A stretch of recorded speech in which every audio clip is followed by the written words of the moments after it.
humble pranams at the lotus feet of Divine Mother Sai. Let us all begin the Guru Purnima function with lighting of lamp. Sai Ram.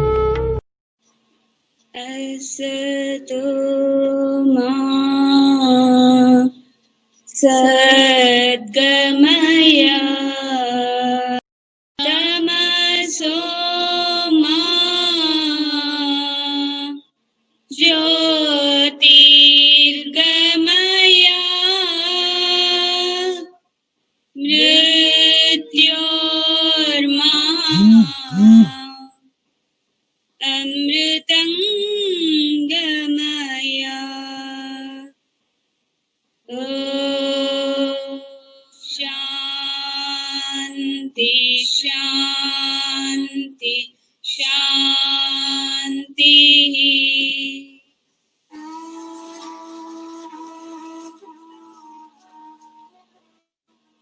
Om Shri Sai Ram.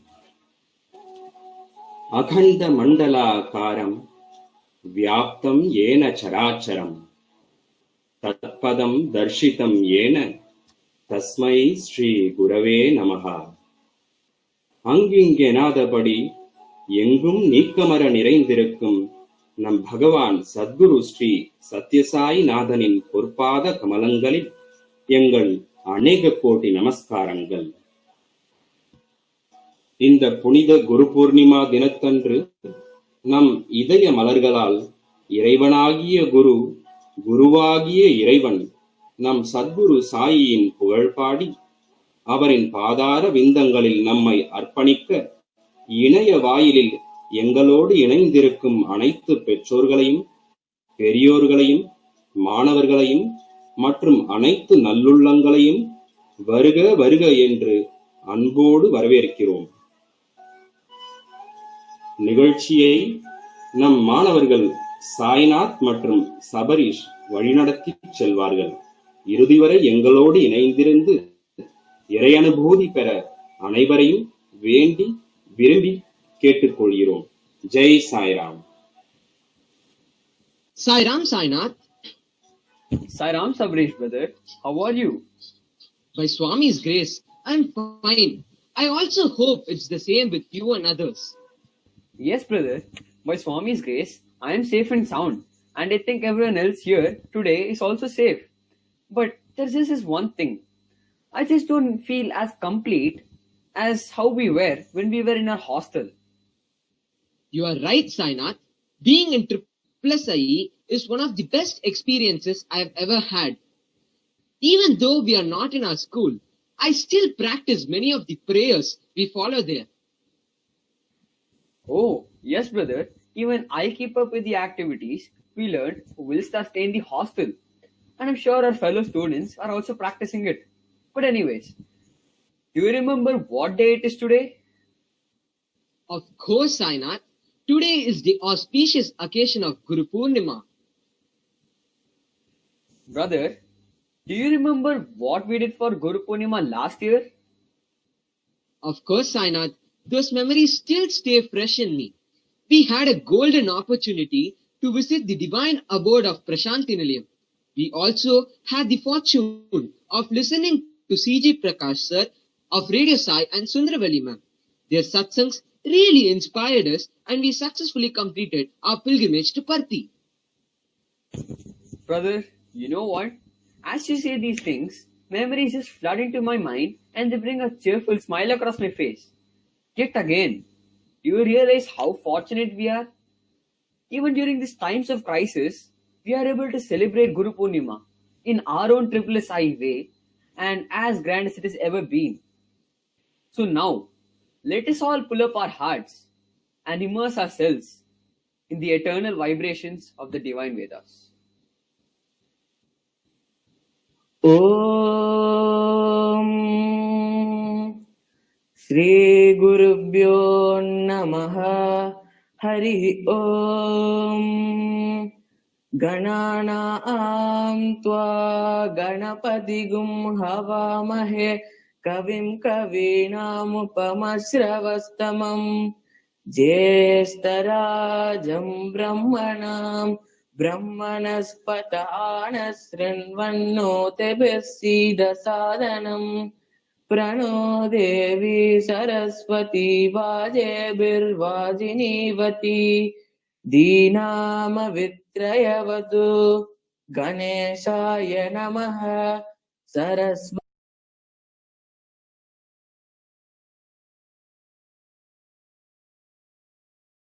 सहस्रपरमा देवी शतमूला शताङ्कुरा सर्वगुं हरतु मे पापं दुर्वादुस्वप्ननाशनी काण्डात् परोहन्ते परशः परे येवाणो दूर्वे प्रतनु सहस्रेण शतेन च या शतेन प्रतनोऽसि सहस्रेण विरोहसि तस्यास्ते देवी स्तके विधेम हविषा वयम् अश्वक्रान्ते विष्णुक्रान्ते वसुन्धरः शिरसा धारयिष्यामि रक्षस्व मां पते पते ॐ शान्ति शान्ति शान्तिः स्वस्ति प्रजाभ्यः परिपालयन्ताम् ज्ञानेन मार्गेण महीषाम्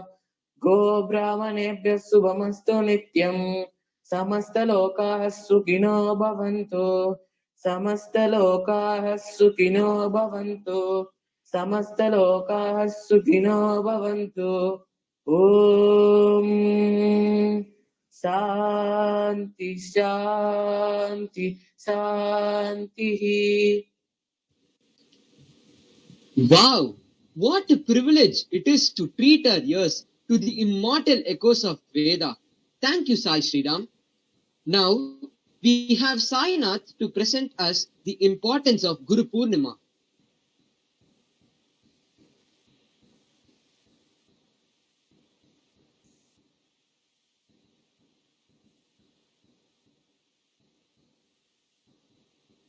Sai Ram,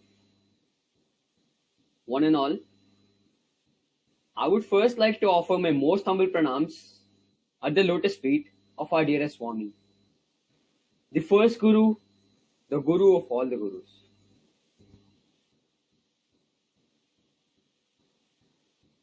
Now, who is a Guru and why is a Guru so important in our life? The word Guru itself doesn't have any standard definition. Guru is the person who lifts up a man in his life. Guru is the personification of knowledge, is the embodiment of wisdom. A Guru is the only person capable of leading a man through this ocean called life. This turbulence that is caused in this ocean can only be protected from by our Guru. Bhagwan Sri Krishna has said that the Guru is the only person capable of pulling out a person from the Maya around him. A life without a Guru would be an essenceless one. It can be compared to an engine without any fuel.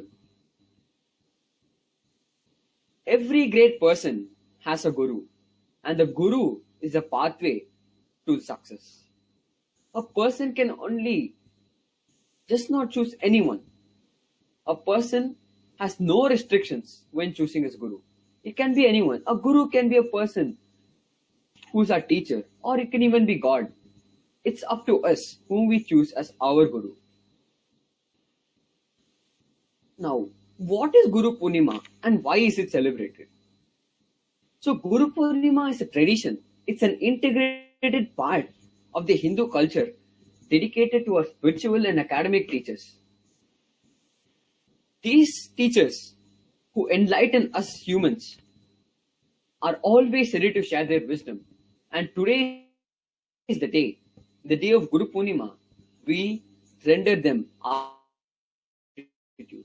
Guru Purnima is also celebrated as Vyasa Purnima in the honor of the legendary author of the Mahabharata, Sri Veda Vyasa. Sri Veda Vyasa is also known to have compiled the Vedas, and hence he has the Veda. The Guru is not just any normal person who we can just treat around. we celebrate Guru Purnima to honor our Gurus. On this holy day, we must take blessings from our Guru and utilize every opportunity to serve them. While serving our Guru, our heart must be kept as pure as the moon. Hence arises the word Purnima. Our beloved Swami has said that it is the Guru who illuminates the life of a person. It is indeed true, for it is our Guru who sweeps away the darkness by lighting the lamp of wisdom. A wayward mind can only be straightened with the advice of a Guru. By reminding you all that we will always be indebted to our Gurus, I end this presentation. Jai Sai Ram. Following this, we now have Navneet of class 10 singing for us a song, the Guru Ashtakam. This Guru Ashtakam emphasizes the importance of Guru in one's life. शरीरं सुरूपं तथा वा कलत्रं यशश्चारुचित्रं धनं मेरुतुल्यं मनश्चेन लग्नं गुरोरङ्घ्रिपद्मे ततः किं ततः किं ततः किं ततः किं कलत्रं धनं पुत्रपौत्रादि सर्वं गृहं बान्धवा सर्वमेतद्धिजातं मनश्चेन लग्नं गुरोरङ्घ्रिपद्मे ततः किं ततः किं ततः किं ततः किं षडङ्गादिवेदो मुखे शास्त्रविद्या कवित्वादिगन्ध्यं सुपन्द्यं करोति मनश्चेन लग्नं गुरोरङ्घ्रिपद्मे ततः किं ततः किं ततः किं ततः किम् विदेशेषु मान्य स्वदेशेषु धन्य सदाचारवृत्तेषु भक्तो न जान्य मनश्चेन लग्नं गुरोरङ्घ्रिपद्मे ततः किं ततः किं ततः किं ततः किम् क्षमामण्डले भूपभूपालवृन्दै सदा सेवितं यस्य पादारविन्दं मनश्चेन लग्नं गुरोरङ्घ्रिपद्मे ततः किं ततः किं ततः किं ततः किम् यशो मे गतं दिक्षु दानप्रतापात् पुगद्वस्तु सर्वं करे सत्प्रसादात् मनश्चेन लग्नं गुरोरङ्घ्रिपद्मे ततः किं ततः किं ततः किं ततः किम् न भोगे न योगे न वा वाजिराजो न कान्तासुखेनैव विद्येषु चित्तं मनश्चेन लग्नं गुरोरङ्घ्रिपद्मे ततः किं ततः किं ततः किं ततः किम् अरण्ये न वा स्वस्य गेहे न कार्ये न देहे मनो वर्तते मे त्वनर्घ्ये मनश्चेन लग्नं गुरोरङ्घ्रिपद्मे ततः किं ततः किं ततः किं ततः किम्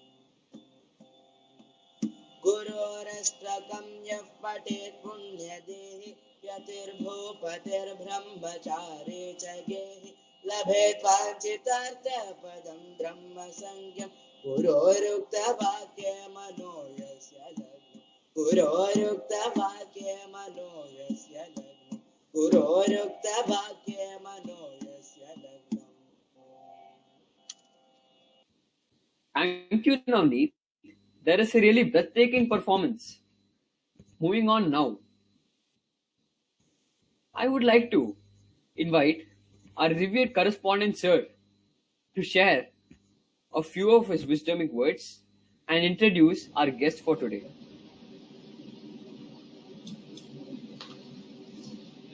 பகவானின் பொற்பாத கமலங்களுக்கு முதற்கண் வணக்கம். Sairam to all of you. பகவானின் அருளால் நாம் இன்று குரு பூர்ணிமா விழாவை கொண்டாடி கொண்டிருக்கிறோம். இந்த விழாவிற்கு சிறப்பு விருந்தினராக நமது சகோதரர் திரு கணபதி அவர்கள் கலந்து கொள்ள இருக்கிறார். அவர் நமது மாநில அளவில் ஒருங்கிணைப்பாளராக, ஆன்மீக விழிப்புணர்வுக்கு ஒருங்கிணைப்பாளராக உள்ளார். அது மட்டுமல்ல, அமெரிக்காவில் உள்ள தமிழர்களுக்காக தென்றல் என்ற ஒரு மாத பத்திரிகைக்கு அவர் ஆசிரியராக மதுர பாரதி என்ற புனைப்பெயருடன் அவர் செயல்பட்டு கொண்டிருக்கிறார். அவர் இங்கே கலந்து கொள்வது நமக்கு அனைவருக்குமே மகிழ்ச்சியாக உள்ளது. அவரை வருக வருக என்று அன்புடன் வரவேற்போம். அது மட்டுமல்ல, இந்த விழாவிலே நிறைய பெற்றோர்களும் மாணவர்களும் ஆசிரியர்களும் கலந்து கொள்கிறார்கள். அனைவரையுமே வருக வருக என்று அன்புடன் வரவேற்கிறோம். குரு பிரம்மா குரு விஷ்ணு குரு தேவோ மகேஸ்வரக குரு சாட்சாத் பரபிரம்மம் தஸ்மை ஸ்ரீ குருவே நமக. நமது குரு யார்? பகவான் ஸ்ரீ சத்ய சாய் பாபா. சுவாமியே பிரம்மா என்று நாம் ஏன் சொல்கிறோம்? பிரம்மா என்ன செய்கிறார்? இந்த உலகத்தை படைக்கிறார். நமது சுவாமி என்ன செய்கிறார்? நம்மிடம் நல்ல பழக்கங்களையும் பண்புகளையும் ஒழுக்கத்தையும் படைக்கிறார். அதனால் தான் சுவாமியை குரு பிரம்மா என்று அழைக்கிறோம். குரு விஷ்ணு, சுவாமியை விஷ்ணு என்று அழைக்கிறோம். ஏன் அழைக்கிறோம்? விஷ்ணு என்ன செய்கிறார்? பிரம்மா படைத்ததை விஷ்ணு நல்ல முறையிலே காப்பாற்றுகிறார். பகவான் என்ன செய்கிறார்? நம்மிடம் ஏற்படுத்திய நல்ல பழக்க வழக்கங்களை மேலும் மேலும் வளர அவர் உறுதுணையாக இருக்கிறார். அதனால்தான் சுவாமியை நாம் விஷ்ணு என்று சொல்கிறோம். குருதேவோ மகேஸ்வரக, ஈஸ்வரன் என்ன செய்கிறார்? இந்த உலகத்தில் உள்ள வேண்டாத, அதாவது தீய சக்திகளை அழிக்கிறார். பகவான் என்ன செய்கிறார்? சுவாமி நம்மிடம் இருக்கும் கெட்ட குணங்களையும் கெட்ட எண்ணங்களையும் அழிக்கிறார். அதனால்தான் சுவாமியை நாம் குரு மகேஸ்வரகா என்று சுவாமியை ஈஸ்வரனாக அழைக்கிறோம். குரு சாட்சாத் பரபிரம்மம், கடவுள், குருவேதான் கடவுள். பிரம்மம் என்றால் கடவுள், பரபிரம்மம் என்றால் சுப்ரீம் காட். சுவாமி தான் நமக்கு சுப்ரீம் காட். ஏன்? நம்முடைய அறியாமையை நீக்கி நம்மிடம் இருக்கும் தெய்வ சக்தியை நாம் உணர செய்கிறார். நம் வாழ்க்கையை மனித பிறவி எடுத்திருப்பதனுடைய குறிக்கோளே நம்மிடம் இருக்கும் தெய்வ சக்தியை உணர்வதுதான். அதற்கு உறுதுணையாக இருந்து நம்மை ஒரு தெய்வ புருஷனாக மாற்றுகிறார். அதனால்தான் சுவாமியை நாம் பரபிரம்மம் என்று அழைக்கிறோம். பகவான் தான் பிரம்மா, பகவான் தான் விஷ்ணு, பகவான் தான் மகேஸ்வரன், பகவான் தான் பரபிரம்மம். தஸ்மை ஸ்ரீ குருவே நமக. இந்த குரு பூர்ணிமா அன்று நமது ஜெகத் குருவான சுவாமியை நாம் வணங்குகிறோம். எப்படி வணங்க வேண்டும் என்றால், அவருக்கு பிடித்தமானதை நாம் செய்ய வேண்டும். அவருக்கு என்ன பிடிக்கும் என்றால், நம்மிடம் ஒரு டிரான்ஸ்பர்மேஷனை கொண்டு வர வேண்டும்.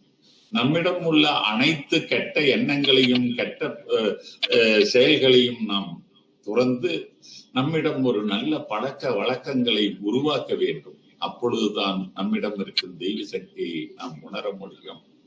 அதை இந்த நல்ல நாளிலே நாம் அனைவரும் ஒரு உறுதிமொழி எடுத்துக்கொண்டு, சுவாமி சொன்னது போல் நல்லதை பார், நல்லதை கேள், நல்லதை பேசு, நல்லதை நினை, நல்லதை செய். இதை மட்டும் நாம் செய்தாலே நம்மிடம் இருக்கும் தெய்வ சக்தியை கண்டிப்பாக உணர முடியும். அந்த காரியத்தை இன்றிலிருந்து, இந்த வினாடியிலிருந்து நாம் செய்வோம் என்று சுவாமியிடம் உறுதி எடுத்துக் கொள்வோம். அதற்கு சுவாமி நமக்கு அருள் புரிய வேண்டும் என்று அனைவரும் பிரார்த்திப்போம். மீண்டும் அனைவரையும் வருக வருக என்று வரவேற்று நமது சிறப்பு விருந்தினர் கணபதி அவர்களை நமக்கு அருளுரை வழங்கும்படி அன்புடன் கேட்டுக்கொள்கிறேன். ஜெய் சாய். ஓம் ஸ்ரீ சாய்ராம்.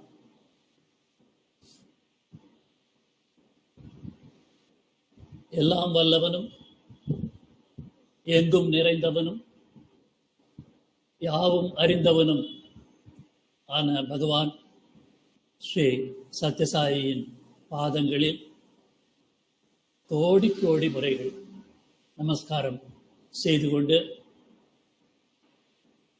இந்த அற்புதமான குரு பூர்ணிமா நன்னாளில் உங்கள் எல்லோரையும் வாழ்த்தி வணங்கி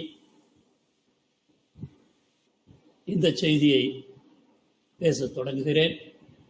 இது ஒரு நல்ல அழகான வாய்ப்பை எனக்கு தந்திருக்கிறீர்கள். ரொம்ப முன்பெல்லாம் உங்கள் பள்ளிக்கு அடிக்கடி வருவேன், பேசுவேன். நடுவில் வெவ்வேறு காரணங்களால் என்னாலேயே வர முடியாமல் போய்விட்டது. இப்போ அந்த வாய்ப்பு இந்த நல்ல நாளில் கிடைச்சதுக்கு நான் ரொம்ப சந்தோஷப்படுறேன்.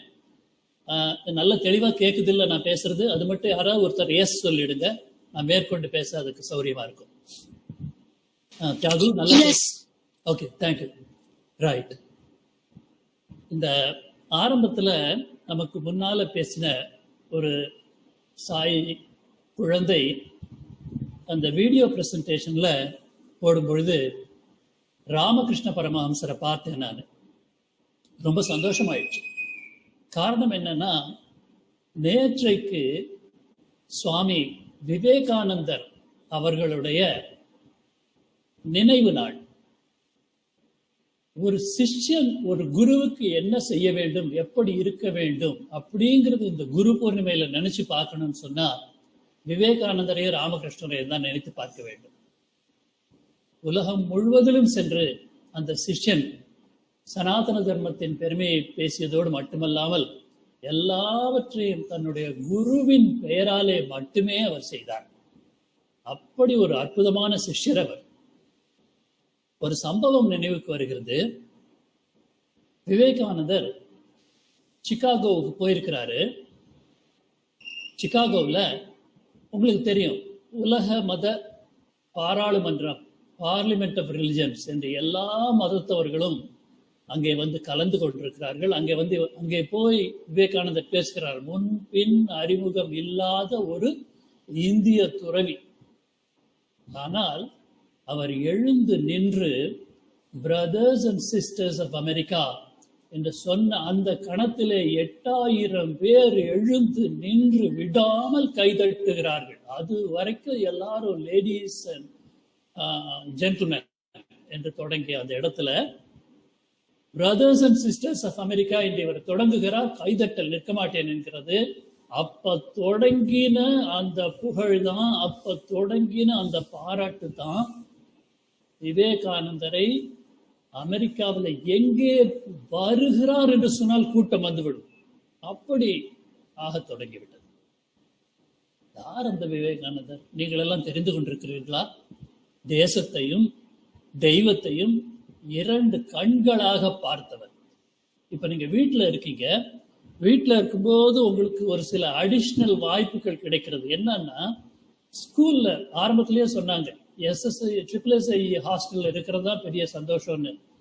இது உண்மைதான். ஆனா அங்க இருக்கும்போது நீங்கள் மிகவும் பாதுகாக்கப்பட்ட ஒரு அருமையான சூழ்நிலையில் இருக்கிறீர்கள், தெய்வீகமான சூழ்நிலைகள் இருக்கிறீர்கள். அங்க நல்லவனா இருக்கிறது ரொம்ப ஈஸி. அப்படி இல்லாம வீட்டுல இருக்கும்போது ஐயா சொன்னாங்க இல்லையா, கரஸ்பாண்டன்ட் ஐயா, நல்லதையே பாரு, நல்லதையே பேசு, நல்லதையே கேளுன்னு. அப்படியெல்லாம் இல்லாம கெட்டதை பார்க்கிற, கெட்டதை கேட்கிற, கெட்டதை செய்கிற, கெட்டதை பேசுகிற வாய்ப்பு வீட்டுல இருக்கும்போது வருது. உங்கள் காதுகளில் நீங்கள் பார்க்கலாம், இன்றைக்கு இந்த தேசத்தை மதிக்காதவர்கள் எல்லாம் இருக்கிறார்கள், இந்த தேசத்தை கீழே போட்டு மிதிக்கிறவர்கள் இருக்கிறார்கள். இப்பேற்பட்டவர்களுக்கு நடுவில் விவேகானந்தர் தேசத்தையும் தெய்வத்தையும் 2 கண்களாக மதிக்க சொன்னார். நம்முடைய பகவான் என்ன சொன்னார்? தேசம் ஒரு தாய், பெற்ற தாயும் பிறந்த பொன்னாடும் நற்றவ வானினும் நனி சிறந்தனவே அப்படின்னு பாரதி பாடினார். பெற்ற தாயும் பிறந்த பொன்னாடும் சொர்க்கத்தை விட நற்றவ வானினும் நனி சிறந்தனவே அப்படின்னு பாரதியார் பாடினார். அப்பேற்பட்ட பாரத பூமி இது. சுவாமி அதனால்தான் உன்னுடைய தேசத்தாயை, மாதாவை மதிக்க வேண்டும். உன்னுடைய தாய் மொழி, அது ஒரு மாதா, மதிக்க வேண்டும். உன்னுடைய கலாச்சாரத்தை மதிக்க வேண்டும் என்றெல்லாம் அவ்வளவு தூரம் சுவாமி நமக்கு சொல்லியிருக்கிறார். அப்படிப்பட்ட உயர்ந்த வேல்யூஸை கொண்ட விவேகானந்தர் அங்க போயிருக்கிறார். அங்கே போய் சிகாகோவிலே உரையாற்றி கொண்டிருக்கிறார். ஏகப்பட்ட கூட்டம் போகிற இடமெல்லாம் அவர் ஒரு வீட்டுல தங்கி இருக்கிறார். அந்த வீட்டுல தங்கி இருக்கிறவருக்கு ஒரு நண்பர், அந்த நண்பருடைய பெயர் என்னன்னு கேட்டாக்க ராக்ஃபெல்லர், ஜான் டி ராக்ஃபெல்லர் அப்படின்னு பேர். அந்த ஜான் டி ராக்ஃபெல்லர் அந்த சமயத்துல மிகப்பெரிய பணக்காரர், மிகப்பெரிய பணக்காரர். அந்த காலத்துல இன்னைக்கு நாம் எப்படி பில் கேட்ஸ் அப்படி யாரையோ சொல்லுகிறோமோ அவர்களுக்கெல்லாம் இணையாகும், அதை விட அதிகமாகும் என்று நம்முடைய சுவாமியை சொல்லியிருக்கிறார். அந்த சமயத்துல பார்த்தா இப்ப இருக்கிற செல்வத்தை விட அவருக்கு அதிகம் செல்வம் இருந்துதான். ஆனால் அவருக்கு அந்த செல்வத்தை வைத்து சமுதாயத்துக்கு எந்த நன்மையும் செய்ய வேண்டும் என்கிற எண்ணமே இருக்கவில்லை. அதனால அது மட்டும் இல்ல, நல்லதே கேட்க மாட்டாரு, நல்லதை பேச மாட்டாரு, அந்த மாதிரி ஆசாமி. அவருக்கு பணம் பணம் பணம் பணம் பணம் சேர்த்தால் போதும், அவ்வளவுதான்.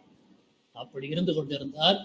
அப்போ அவருடைய நண்பர் எப்போ சொல்வார், எங்க வீட்டுல இந்தியாவில இருந்து விவேகானந்தர் அப்படின்னு ஒரு துறவி வந்திருக்காரு, ரொம்ப ஆச்சரியமான துறவி, அவர் பேசுவதை கேட்டாலே அவ்வளவு அற்புதமாக இருக்கும், நாம் இதுவரையில் கேட்டிராத புது புது செய்திகளை அவர் கொண்டு வந்திருக்கிறாருங்க அப்படின்னு சொல்லி என்னென்னமோ சொல்லி பார்த்தாரு. ஆனாலும் ராக்ஃபெல்லருக்கு அதுல ஆர்வம் வரவே இல்லை.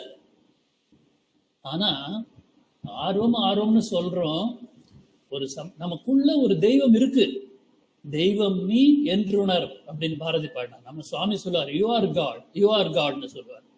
அப்போ நமக்குள்ள நம்ம என்னதான் அடக்கி அடக்கி வச்சாலும் ராட்சசனை மட்டும்தான் அவிழ்த்து விடுவோம்னு நாம சொன்னாலும் அந்த தெய்வம் இருக்கு பாருங்க, அந்த தெய்வம் தலையை தூக்கும் அப்பப்போ.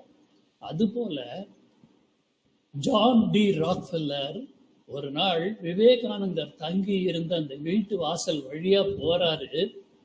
தன்னையும் அறியாமல் டமால் உள்ள இழுத்துருச்சு அந்த வீடு. அவரை ஏன்னு தெரியல, அவராலே விளக்க முடியல. வீட்டுக்குள்ள போயிடுறாரு. வீட்டுக்குள்ள போனா அங்கெல்லாம் எப்படின்னா, இந்த பட்லர்னு சொல்லி ஒருத்தர் இருப்பாரு, அவர் வந்து கதவை திறப்பார். நீங்க காலிங் பெல் அமைக்கிற உடனே உள்ள வந்து உட்காருங்க, நான் உங்களுக்கு சொல்றேன் போய் அவர்கிட்ட, அவர் உங்களை சந்திப்பதாக சொன்னா நான் உங்களை உள்ள கூப்பிடுறேன்னு சொல்லிட்டு உட்காருங்கன்னு சொல்றாரு. ஆனா ஜான் டி ராக்ஃபெல்லர் என்ன செய்யறாரு, அங்க உட்காராம கிடுன்னு விவேகானந்தர் வாசிப்பு அறை, ஸ்டடின்னு சொல்லுவாங்க, அங்க இருக்காரு. அந்த இடத்துக்கு அவர் வேகமா நடந்து போயிடுறாரு. விவேகானந்தர் கூப்பிடணும்னு கூட எதிர்பாராமல் அங்க போயிடுறாரு வேகமா. அங்க விவேகானந்தர் குனிந்து என்னமோ செய்து கொண்டிருக்கிறார். ராக்ஃபெல்லர் பக்கத்துல போய் நிக்கிறாரு. விவேகானந்தர் நிமிர்ந்து கூட பார்க்கல. அப்படின்னு கணைக்கிறார், என்னென்னமோ பண்ணி பார்க்கிறார், நிமிர்ந்து பார்க்கல. கொஞ்ச நேரம் ஆகுது. விவேகானந்தர் குனிந்தபடியே சொல்லுகிறார், நீங்கள் இன்னார், உங்கள் வாழ்க்கையில் வேறு எவருக்கும் தெரியாத இந்த சம்பவங்கள் நடந்திருக்கின்றன. ரொம்ப ஆச்சரியம் ராக்ஃபெல்லருக்கு. அவரை தவிர வேற யாருக்குமே தெரியாத சில சம்பவங்களை விவேகானந்தர் அவருக்கு சொல்லுகிறார். இப்படியெல்லாம் செய்திருக்கிறீங்க, இது நடந்திருக்கு அப்படின்னு சொன்ன உடனே ராக்ஃபெல்லர் ஆச்சரியப்பட்டு போகிறார். அவர் கேட்கிறார், உங்களுக்கு இதை யார் சொன்னது அப்படின்னு கேட்கிறார். இவர் ஒன்றும் பதிலே சொல்லலை. சொல்லாமல் அவர் சொல்லுகிறார், நீங்க ஏராளமா பணம் வச்சிருக்கீங்க, நீங்க ரொம்ப கெட்டிக்காரன்னு நினைச்சிருக்கீங்களா? உங்க கெட்டிக்காரத்தனத்தினால்தான் பணம் வந்துருச்சுன்னு நினைக்கிறீங்களா அப்படின்னு கேட்கிறார் அவர். அவர் சொல்றார், ஆமா, திமிரு, ஆமா, நான் ரொம்ப கெட்டிக்காரன், அதனால்தான் எனக்கு இவ்வளவு பணம் வந்திருக்கு அப்படின்னு ரொம்ப தைரியமா அப்படி கெத்தா சொல்றாரு. என்ன சொல்றாரு, இல்ல இல்ல இல்ல அப்படி நினைச்சுக்காதீங்க, உங்களை போல 1000 கெட்டிக்காரன் இருக்கான். உங்களிடம் கடவுள் இந்த பணத்தை கொடுத்து வைத்திருக்கிறார், அது உங்களுக்கு சொந்தம் நினைச்சுக்காதீங்க, அதை வைத்து நல்லது செய்ய வேண்டும் மற்ற மக்களுக்கு அப்படிங்கிறார். அப்போ அவருக்கு இந்த மாதிரி விஷயமே பிடிக்காது. இந்த தானம் தர்மம்னு சொன்னா கொஞ்சம் கூட பிடிக்காது. அவரால் ஏற்றுக்கொள்ள முடியவில்லை. அவர் என்ன பண்றாரு, பேசாம அந்த இடத்த விட்டு போயிடுறாரு. பதிலே சொல்லாம போயிடுறாரு. போயிட்டு ஒரு 3 வாரம் ஆகிறது. 3 வாரத்துக்கு பின்னால அதே போல யாரும் அழைக்காமலே அதே வீட்டுக்கு ஜான் டி ராக்ஃபெல்லர் வருகிறார். அதே போல அந்த ஸ்டடி வாசிப்பு அறையில் உட்கார்ந்து விவேகானந்தர் ஏதோ செய்து கொண்டிருக்கிறார். இவர் அங்க வந்து அப்படி ஒரு பேப்பரை விவேகானந்தர் முன்னால போடுறார்.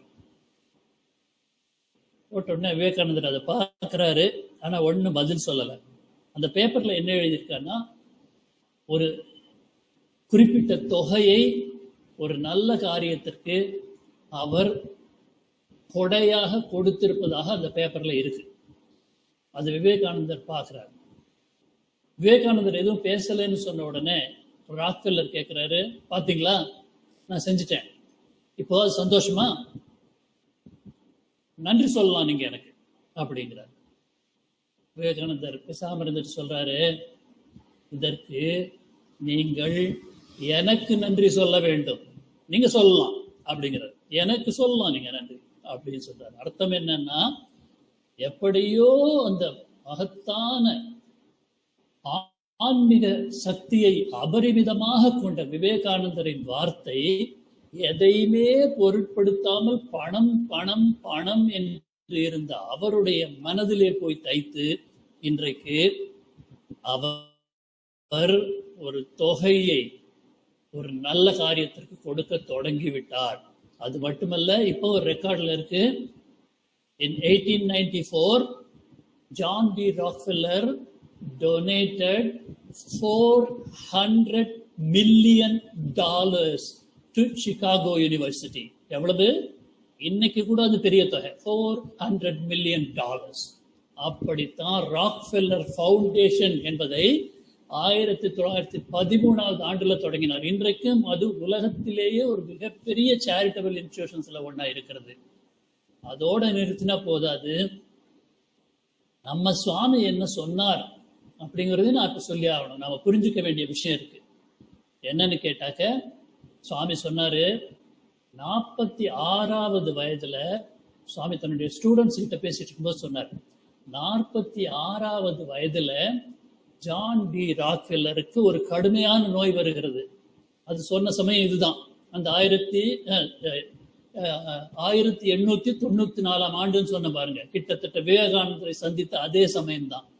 அந்த சமயத்துல ஒரு கடுமையான நோய் வருகிறது. டாக்டர்லாம் அவரை செக் பண்ணி பாக்குறாங்க. செக் பண்ணி பார்த்துட்டு சொல்றாங்க, இன்னும் 6 மாதம் தான் நீங்கள் உயிரோடு இருப்பீர்கள் அப்படின்னு சொல்லிட்டாங்க. அந்த நிலைமையில, அந்த மன கொந்தளிப்புல தான் அவர் போய் விவேகானந்தரை பார்த்திருக்கிறார். டாக்டர்கள் சொன்னது ராக்ஃபெல்லரோட வீட்டில் இருக்கிறவங்களுக்கு கூட தெரியாது. அந்த கொந்தளிப்பையும் அந்த டாக்டர்கள் சொன்னதையும் அந்த நோயை பற்றியும் விவேகானந்தர் சொல்லி இருக்கிறார் என்று நான் யூகிக்கிறேன் இப்போ. ஏன்னா சுவாமி சொன்னாரு, 46வது வயதிலே இன்னும் 6 மாதம் தான் இருப்பாய், உயிரோடு இருப்பாய் என்று சொன்ன நிலையிலே அவர் தன்னுடைய பொருளை எல்லாம் தானம் செய்ய தொடங்கினார். நம்முடைய பகவான் ஸ்ரீ சத்யசாய் பாபா மாணவர்கள் சொன்னது. அப்போ இன்னும் 6 மாசமே உயிரோடு இருக்கக்கூடும், இருக்க முடியும் என்று சொல்லப்பட்ட அந்த மனிதர் எப்பொழுது தன்னலம் இல்லாமல் தன்னிடம் இருந்த செல்வம் எல்லாவற்றையும் எடுத்து மற்றவர்களுக்கு கொடுத்து தொடங்கினாரோ, அப்பொழுதே அவர்களுடைய விதி மாற்றி எழுதப்பட்டு விட்டது. சுவாமி அதான் சொல்றாரு, விதி என்பது இரும்பு கூண்டு அல்ல. நாம எல்லாம் நினைக்கிற விதி என் தலையில அப்படி எழுதிருக்குன்னு அம்மா சொல்லுவாங்க, அப்பா சொல்லுவாங்க, நாம நினைச்சுக்கிறோம். கிடையாது. விதி இரும்பு கூண்டு இல்ல. உள்ள மாட்டிக்கிட்டு கஷ்டப்பட வேண்டியது இல்ல. சுவாமி கிட்ட வந்துட்டோம், விதியை மாற்ற முடியும். என்ன செய்யணும்? தன்னலம் இல்லாமல். ஜான் டி ராக்ஃபெல்லர் கிட்ட பணம் இருந்தது, நம்ம கிட்ட மனம் இருக்கணும். மனம் இருந்தா போதும், எவ்வளவோ உலகத்துக்கு செய்ய முடியும், நமக்கும் செய்து கொள்ள முடியும். முதல்ல நாம நம்மை வலுப்படுத்திக் கொள்ள வேண்டும். நாம் தைரியமானவர்களாக இருக்க வேண்டும். ஒரு கொரோனாவை பார்த்து பயந்துட்டோம்னா அப்புறம் வேற என்னத்தை செய்ய போறோம் நாம? ஆக மன தைரியத்தை வளர்த்துக் கொள்ள வேண்டும், நம்முடைய திறமைகளை வளர்த்துக் கொள்ள வேண்டும், நம்முடைய அறிவை வளர்த்துக் கொள்ள வேண்டும், நம்முடைய தேசப்பற்றையை வளர்த்துக் கொள்ள வேண்டும், நம்முடைய தேசபக்தியை வளர்த்துக் கொள்ள வேண்டும், நாம் உழைக்க தயாராக இருக்க வேண்டும். இதெல்லாம் பண்ணினோம்னு சொன்னா கடவுள் நம்ம கூடவே கையை பிடிச்சுக்கிட்டு நமக்கு மேலே, நமக்கு கீழே, நமக்கு உள்ளே, நமக்கு வலது பக்கம், நமக்கு இடது பக்கம், நம்மை சுற்றிலும் எப்போதும் இருக்க போகிறார். அப்படி இருந்துட்டா நமக்கு என்ன கவலை? எதை பத்தி நம்ம கவலைப்படணும்? ஆக சுவாமி சொன்னார், 46வது வயதிலே அவர் தன்னுடைய பணத்தை தன்னலமின்றி எடுத்து கொடுத்து உலகத்துக்கு எல்லாம் பெரிய ராக்ஃபெல்லர் ஃபவுண்டேஷன் உட்பட நிறுவி மிகப்பெரிய நன்மைகளை அமெரிக்க சமுதாயத்திலே அவர் செய்ய தொடங்கினார். இன்று வரைக்கும் அவருடைய பெயர் அங்கே இருக்கிறது என்று சொன்னால், 46வது வயதுல 6 மாதத்துல போய்விடுவாய் என்று டாக்டர் கூறியது பொய்த்து நம்ம சுவாமி சொல்லுகிறார், ஜான் டி ராக்ஃபெல்லர் 92வது வயது வரை வாழ்ந்தார். பாருங்க, அதுதான் விதியை மாற்றி எழுத முடியுங்கிறது. இங்க நீங்க கேட்கிற ஒவ்வொருவரும் ஆசிரியரா இருக்கலாம், பெற்றோரா இருக்கலாம், மாணவரா இருக்கலாம், விதியை மாற்றி எழுத முடியும். அது நம்ம கையில இருக்கு. அதுக்கு இந்த புத்தி, அவங்க சொன்னாங்க பாருங்க, நல்லபடியா சிந்திக்கணும், இந்த உடம்பு நல்லதையே செய்யணும், இந்த மனம் நல்லதையே சிந்திக்கணும், இந்த வாய் நல்லதையே பேசணும். இப்படியே வாழ்ந்தோம் என்று சொன்னால் நம்மிடம் இருக்கின்ற திறனும் ஒரு வகை செல்வம் தான், நம்முடைய மூளையும் ஒரு வகை செல்வம் தான், இந்த உடல் பலமும் ஒரு வகை செல்வம் தான், நம்முடைய கல்வியும் ஒரு வகை செல்வம் தான். இப்படி நம்ம கிட்ட இருக்கின்ற இந்த அளவற்ற செல்வங்களை பகவான் கொடுத்துதான் நம்ம இந்த பூமிக்கு அனுப்பி வைத்திருக்கிறார். இப்படி இந்த செல்வங்களை எல்லாம் பகிர்ந்து கொள்ள தொடங்கி விட்டோம். நீ 4ஆம் கிளாஸ் படிச்சுட்டு இருக்கனாக்கா 1ஆம் கிளாஸ் பையனுக்கு சொல்லிக் கொடுக்கலாம், 8ஆம் கிளாஸ் படிக்கிறவன் 5ஆம் கிளாஸ் படிக்கிறவனுக்கு சொல்லிக் கொடுக்கலாம், படிக்க உதவலாம். மற்றவருக்கு உதவ முடியாதவர் என்று ஒருவருமே கிடையாது. உங்க ஐயா கரஸ்பாண்டன்ட் ஐயா சொல்லுவாங்க, எப்படி நீங்க கொஞ்சம் கொஞ்சம் உங்க பணமெல்லாம் சேர்த்து ஒரு ஏழை குழந்தைகளை தீபாவளி கொண்டாடுறதுக்கு செய்வீங்க அப்படின்னு. அது போல மற்றவர்களுக்கு உதவவே முடியாது என்று ஒருவர் கிடையவே கிடையாது. நம்ம கிட்ட இருக்கிற ஏதாவது ஒன்றை வைத்து மற்றவர்களுக்கு நல்லது ஏதாவது ஒன்று செய்ய முடியும். அதற்கு முதல்ல என்ன வேணும்னா, முதல்ல நம்ம பலப்படுத்திக்கணும். மனதாலே, அறிவாலே, உடலாலே, செல்வத்தாலே, இப்படி எல்லாவற்றையும் நம்ம பலப்படுத்திக் கொள்ள வேண்டும். நம்முடைய கல்வி, we should give our best. Education is our foundation. அதுதான் நம்முடைய ஆதார சக்தி. அதை வலுப்படுத்திக் கொண்டா நாம ஒவ்வொருவருமே ஒரு விவேகானந்தராக வர முடியும். நாம ஒவ்வொருவருமே ஒரு விவேகானந்தர் ஆக முடியும். அந்த ஒரே ஒரு விவேகானந்தரால் இன்றைக்கு உலகம் முழுவதும் ராமகிருஷ்ண மிஷன் என்று இருப்பது போல நீங்கள் எல்லாம் பகவான் ஸ்ரீ சத்யசாய் பாபாவின் விவேகானந்தர்களாக இருந்து தமிழ்நாட்டிலும் தமிழ்நாட்டுக்கு வெளியேயும் உலகமெங்கிலும் பகவான் ஆகிய ஜெகத்குரு சாட்சாத் பரபிரம்மம் நமக்கு குருவாக வந்திருக்கிறது. அந்த பகவான் என்கிற ஜெகத்குருவின் பெயரை நிலைநாட்ட வேண்டும், எப்பொழுதும் நினைத்து கொண்டே வாழ வேண்டும். அவர் பெயரால எல்லா நல்லவற்றையும் சொல்ல வேண்டும், பேச வேண்டும், நினைக்க வேண்டும், வாழ வேண்டும். அப்படி செய்வதற்கு இந்த குரு பூர்ணிமை நன்னாளிலே நமக்கு பகவான் அருளட்டும். அதற்கு 2 வேணும். சுவாமி சொல்வார், புருஷ பிரயத்தனம், பகவத் கிருபை. புருஷ பிரயத்தனம் என்பது தனி மனிதனுடைய முயற்சி, அது நம்முடைய முயற்சி. அது இருக்கும் பொழுது பகவான் அளவின்றி தன்னுடைய அருளை கொட்டுவார். 2 சேரும் போது சுவாமி சொல்வது போல பாசிட்டிவ் அண்ட் நெகட்டிவ் 2 இருந்தால் தான் கரண்ட் போகும்.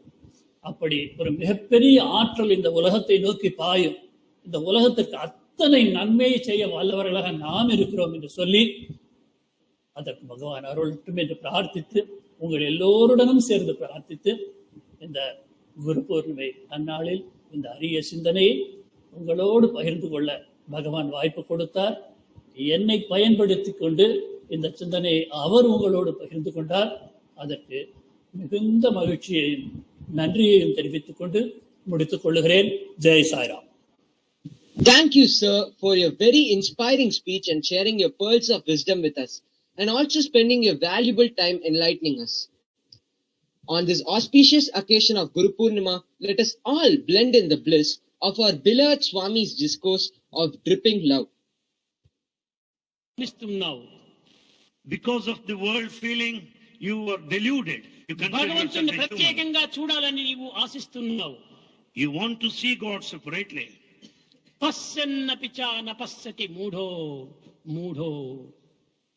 నీవు చూచున్నదంతైనూ బ్రహ్మనే, నీవు అనుభవించినదంతైనూ బ్రహ్మనే, కానీ నీవు బ్రహ్మను చూడాలని ఆశిస్తున్నావు. ఇది ఎంత భ్రమ! What all that you experience, what all that you see is Brahman himself, but yet you say that you are in search of God. What a delusion it is. కానీ ఈ సత్యాన్ని ఏ మానవుడు కూడాను అంత త్వరగా విశ్వసించడు. But no man will believe in this truth. సముద్రం ఉంటున్నది. There is ocean. ఈ సముద్రములో అసంఖ్యాకములైనటువంటి ఒక అలలు బయలుదేరుతున్నాయి. There are infinite number of waves that come out of this ocean. అయితే ఈ అలల నుండి నురుగు కూడాను ఆవిర్భవిస్తుండాలి. However, out of the waves, you find the foam collecting on the surface. మన దృష్టి యందు సముద్రం వేరు, అలలు వేరు, నురుగు వేరుగా మనము విశ్వసిస్తున్నాము. From our viewpoint, the ocean, waves and foam are different. కాదు కాదు, No. ఈ మూడు కూడాను ఒక్కటే. All the three are one and the A same. సముద్రం నందు ఉన్నటువంటి గుణములో తడి, చలి, చల్లదనము ఇవి అలల యందు కూడా ఉంటున్నది. All the qualities of the ocean, the capacity to make things wet, all that remains cool all the time, are present in all the three forms. ఈ సముద్రం యొక్క రుచియే అలల యందు కూడాను మనకు గోచరమవుతుండాలి. The taste of the ocean is very much present in the waves also. కనుక ఈ సముద్రమునకు అలలకు ఉండినటువంటి ఒక సన్నిహిత సంబంధ బాంధవ్యాన్ని ఒక్కతూరి మనం విచారించాలి. Therefore, we must inquire the intimate relationship between ocean and the wave. అగాధమైనటువంటి సచ్చిత్ ఆనందమైనటువంటి సముద్రం నుండి జీవరాశులు అనేటువంటి అలలు ఆవిర్భవిస్తున్నాయి. Out of this fathomless depths of this mighty ocean, Satchit Ananda, you find the individuals, creatures, the waves originating out of దైవము సత్యజ్ఞానమనంతం బ్రహ్మ అనేటువంటి ఒక తత్వంలో ఉండినప్పుడు మానవుడు సచ్చిత్ ఆనందం అనేటువంటి స్వరూపంలో ఉంటున్నాడు. When God is in the presence of truth, the infinite wisdom, Brahman, the individual is present in the state of this existence, awareness and bliss. దివ్యాత్మ స్వరూపులారా, Embodiments of divine Atma. మన దృష్టి ప్రేమమయం గావించుకున్నప్పుడు సృష్టి అంతా బ్రహ్మమయమైపోతుంది. When we make our vision outlook full of love, the entire creation will be full of love. ఎట్టి రంగు అద్దాలు మన కన్నులకు తగిలిస్తుమో ప్రపంచమంతా అట్టి రంగుగా కనిపిస్తుంది. As is the color of the glasses that we wear, so is the color of the scenario around. యద్భావం తద్భవతి. As is the feeling, so is the result. ఈ దృశ్య కల్పితమైనటువంటి జగత్తంతా కూడాను భిన్న భేదములుగా మనం కనిపిస్తుందని మనం భావిస్తున్నాము. కానీ ఇందులో భేదములు ఏమాత్రము లేవు. All this apparent transient world, it is full of variation, full of differences, but actually underlying principle is one. అయితే మనము ఇటు దివ్యమైనటువంటి తత్వాన్ని మనం గుర్తించుకోవడానికి తగిన కృషి చేయటం లేదు. However, we are not making effort to know the principle of divinity. ప్రతి మానవుని యందు కూడాను బ్రహ్మత్వము మాయాతత్వము రెండు కూడాను ఇమిడి ఉంటుండాలి. In every human being, these two principles, the illusion and the divinity, exist together. ఒకానొక సమయంలో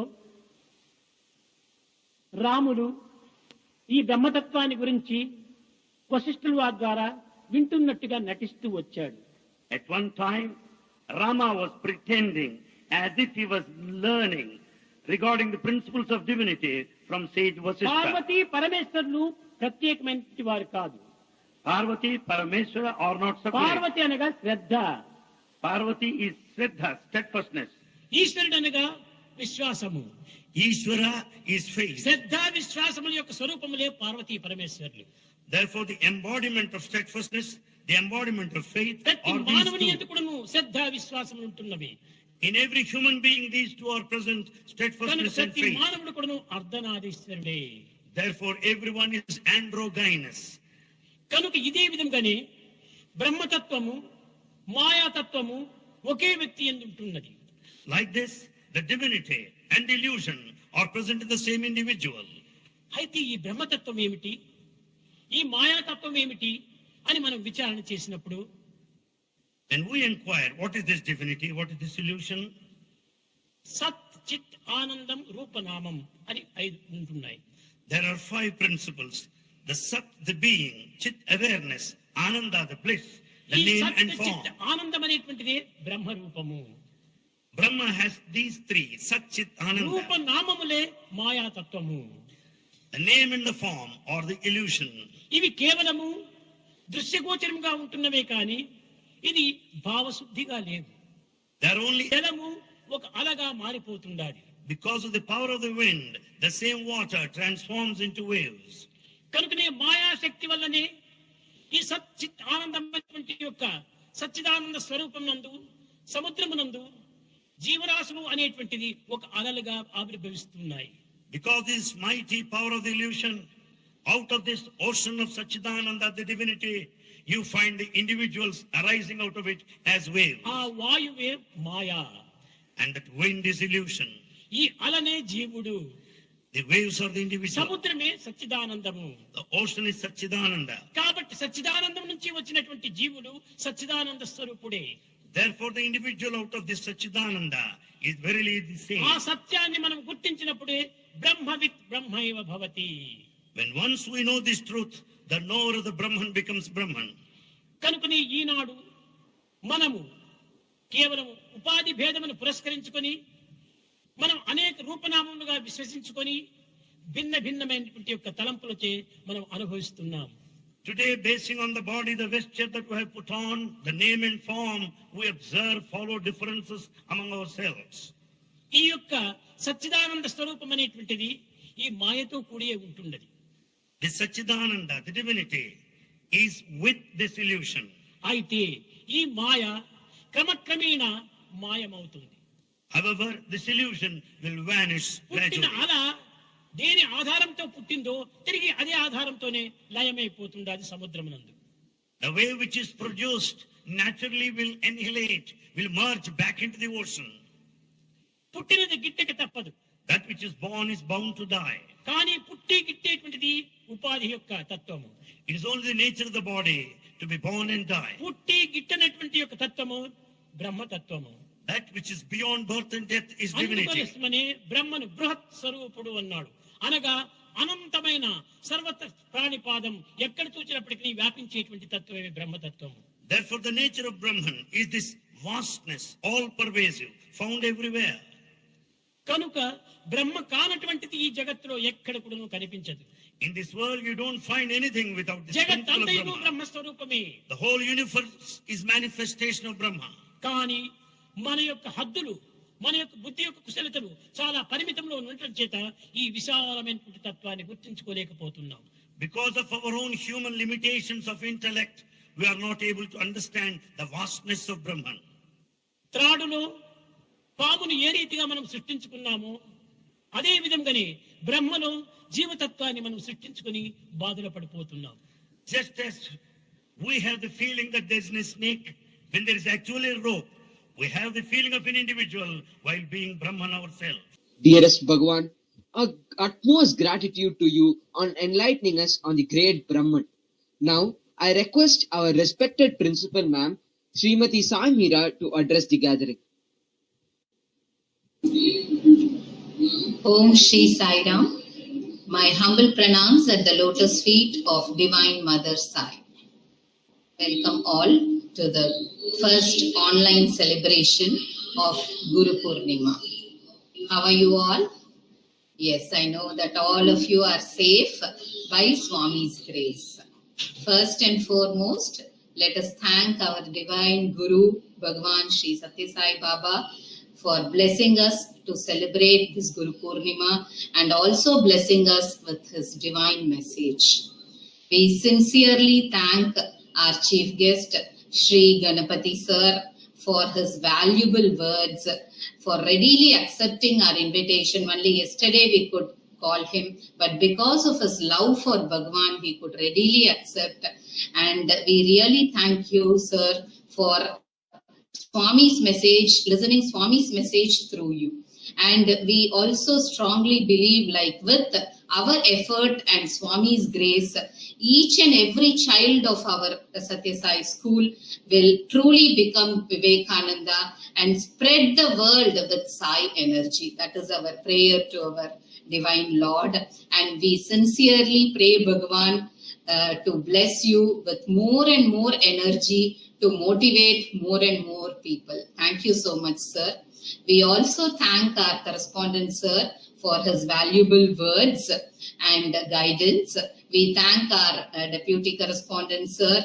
We thank all the organizers, teachers and students. Within a very short span, they could prepare such a wonderful program.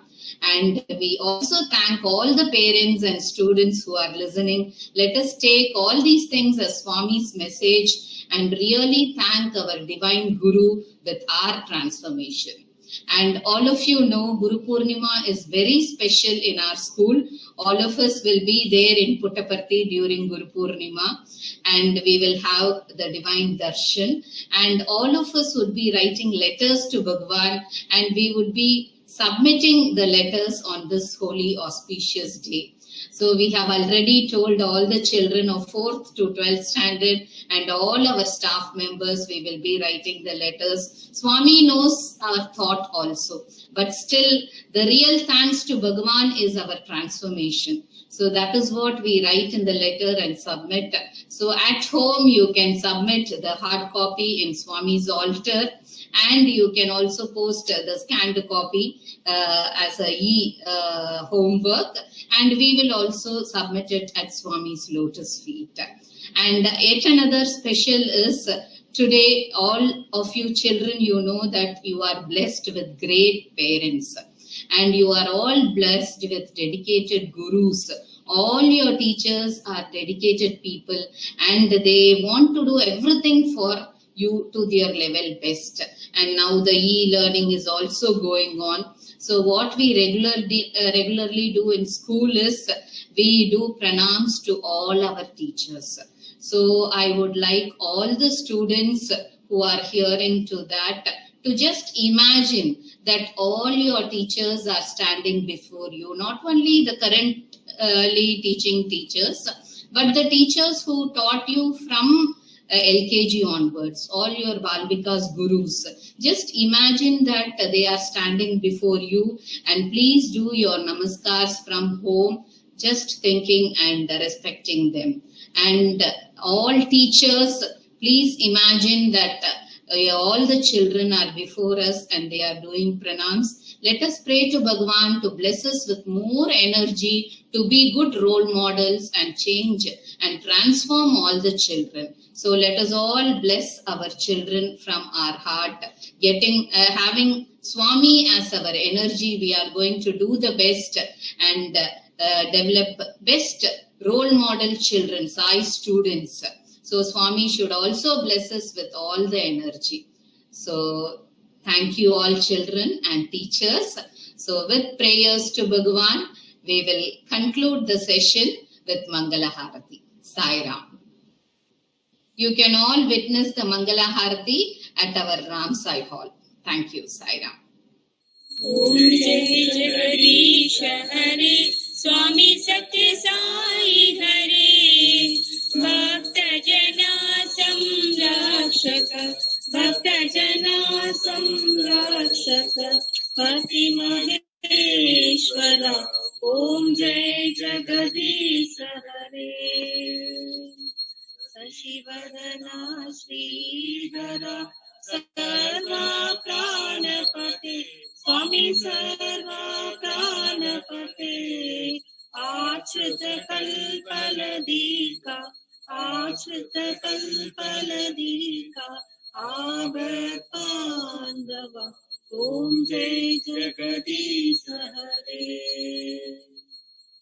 Mata Pita Guru Devamu Mariyantayu Neeve Swami Mariyantayu Neeve Nada Brahma Jagannada Nada Brahma Jagannada Nagendra Sayana Om Jai Jagadish Hare Omkara Rupa Ojasvi Sai Mahadeva Satya Sai Mahadeva Mangala Arati Anduko Mangala Arati Anduko Mandara Giridhari Om Jai Jagadish Hare Narayana Narayana Om Satya Narayana Narayana Narayana Om Narayana Narayana Om Satya Narayana Om Satya Narayana Narayana Om Jai Sadguru Deva Narayana Narayana Om Satya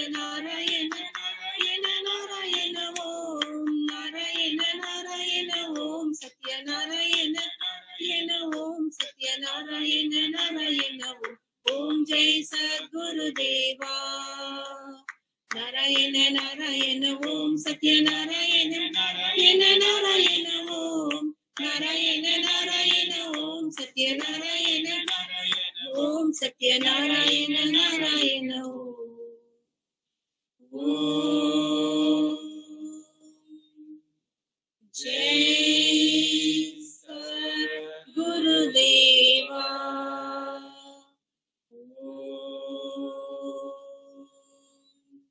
शांति शांति शांति समस्त लोका सुखिनो भवन्तु समस्त लोका सुखिनो भवन्तु समस्त लोका सुखिनो भवन्तु ओम शांति शांति शांति। जय बोलो भगवान श्री सत्य साई बाबा जी की जय। ஓம் Shri Sairam. Shri Sathya Sai institute of education பணிபுரியும் அறிவில் சிறந்த ஆசிரியர்களும் அயராது உழைத்திடும் பணியாளர்களும் இவர்கள் அனைவரின் குடும்பத்தினரும் நோயற்ற வாழ்வும் குறைவற்ற செல்வமும் நீண்ட ஆயுளும் நீங்காத இறையருளும் பெற்று எங்களை போன்ற சிறந்த சாய் மாணவர்களை உருவாக்கி வளர்த்திட பகவானின் பெயரருளை பிரார்த்திக்கிறோம். ஓம் Shri Sairam. Shri Sathya Sai institute of Educare நல்ல இடவசதி, பொருள் வசதி, கட்டிட வசதி, ஆத்மார்த்தமாக பணிபுரியக்கூடிய நல்ல ஆசிரியர்களையும் சிறந்த மாணவர்களையும் மேன்மேலும் பெற்று நல்லதொரு பல்கலைக்கழகமாக உருவாகி சிறந்து விளங்கிட பகவானின் அருளை பிரார்த்திக்கிறோம். परमं पवित्रं बाबा विभूतिं परमं विचित्रं लीला विभूतिं परमार्थ इष्टार्थ मोक्ष प्रदातं बाबा विभूतिं इदमाश्रयामि बाबा विभूतिं इदमाश्रयामि. Sairam everyone. Thank you everyone for participating in today's Guru Purnima celebrations. Let us all thank our dear Bhagavan Sri Satya Sai Baba for giving us this golden opportunity for celebrating Guru Purnima. Jai Sairam.